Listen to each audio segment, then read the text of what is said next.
Welcome to my channel त्रिदेव ज्ञान सागर। इस channel पे मैं आप सब के लिए ऐसी कई रोचक जानकारियाँ लाती रहूँगी जो सनातन धर्म से जुड़े होंगे। तो चलिए आज का वीडियो स्टार्ट करते हैं। मीराबाई पूर्व जन्म में कौन थी? दोस्तों, मीराबाई को हम सभी जानते हैं। कृष्ण की भक्ति में लीन, हरि हरि कहकर विष पान करने वाली मीराबाई, जो कृष्ण भगवान के लिए लाज लज्जा शर्म सब त्याग उन्हीं की भक्ति में लीन श्री हरि करती रहीं अपनी पूरी ज़िंदगी और श्री कृष्ण को अपनी ज़िंदगी समर्पित कर दी। आखिर मीराबाई पूर्व जन्म में कौन थी, क्या ये हम जानते हैं? तो आइए फ्रेंड्स, इस वीडियो में आज मैं आप सबको बताती हूँ कि मीराबाई पूर्व जन्म में कौन थी और क्यों मीराबाई का मृत्युलोक में वापस से जन्म हुआ मीराबाई के रूप में। पूर्व जन्म में मतलब द्वापर युग में मीराबाई एक गोपी होती है जो शादी कर बरसाना में आती है, जिनका नाम माधवी होता है।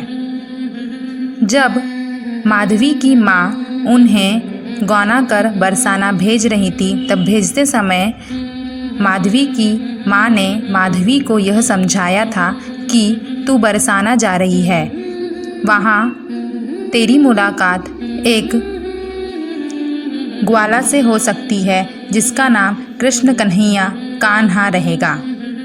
उससे भूल कर भी कभी तू नैन मत मिलाना, उनका चेहरा मत देखना और ना ही कभी उन्हें अपना चेहरा देखने देना।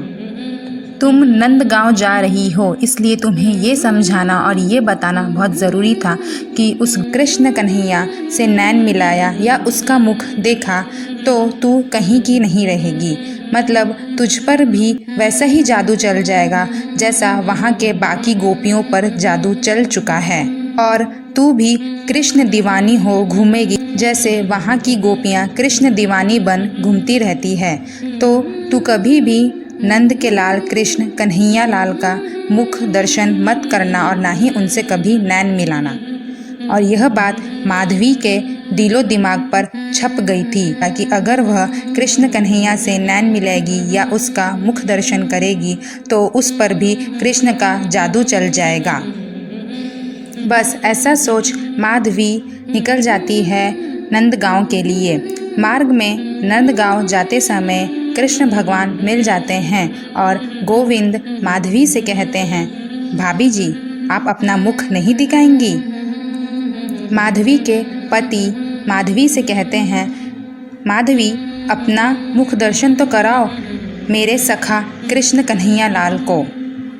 जैसे ही माधवी के कानों में वह नाम पड़ता है कृष्ण कन्हैया लाल, वह भयभीत हो जाती है और अपना चेहरा दिखाने के बजाय घूंघट से और ढक नीचे कर लेती है।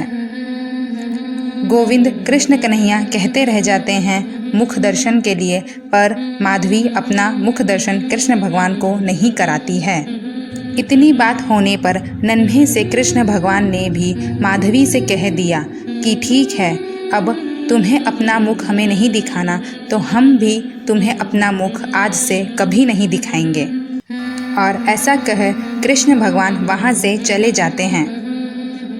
और एक वक्त ऐसा आता है जब इंद्र भगवान के प्रकोप से जब पूरा गांव त्राही त्राही हो रहा था, उस समय जब कृष्ण भगवान ने अपनी छोटी उंगली से गोवर्धन पर्वत उठा पूरे गांव को गोवर्धन पर्वत के नीचे ले लिया था, उस समय माधवी की नज़र श्री कृष्ण भगवान पर पड़ी और इस तरह माधवी ने श्री कृष्ण भगवान का मुख दर्शन किया।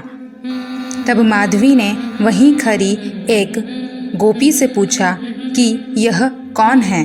तब उस गोपी ने कहा, अरे तू नहीं जानती माधवी, ये तो कृष्ण कन्हैया लाल है, कौन इन्हें नहीं जानता, पूरी गोपियाँ इनकी दीवानी है, पूरा गांव इनका दीवाना है।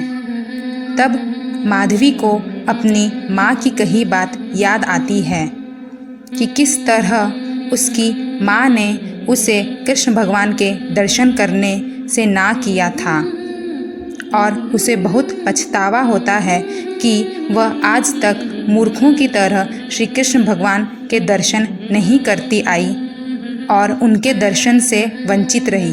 वह उस समय अपनी माँ के सिखाए हुए ज्ञान को बहुत कोसी। उसने सोचा आग लगे ऐसे ज्ञान को, ऐसे लाज लज्जा को जिसने मुझे कृष्ण भगवान के दर्शन से वंचित रखा।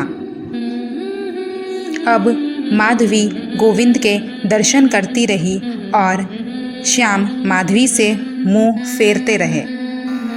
तभी माधवी ने दुनिया को और अपने घूंघट को कोसते हुए ये शपथ ली थी कि अगले जन्म में वह इस लाज लज्जा लोक शर्म को त्याग श्री कृष्ण की भक्ति में लीन रहेगी, अपने श्याम को पाएगी और निर्भयता से उनके हर पल दर्शन करती रहेगी। इस तरह वह अपने गिरिधर को पाएगी और उन्हें मनाएगी। और बस यही माधवी गोपी अगले जन्म में कलयुग में मीराबाई के रूप में जन्म लेती है और उन्होंने श्री कृष्ण भगवान की भक्ति की थी।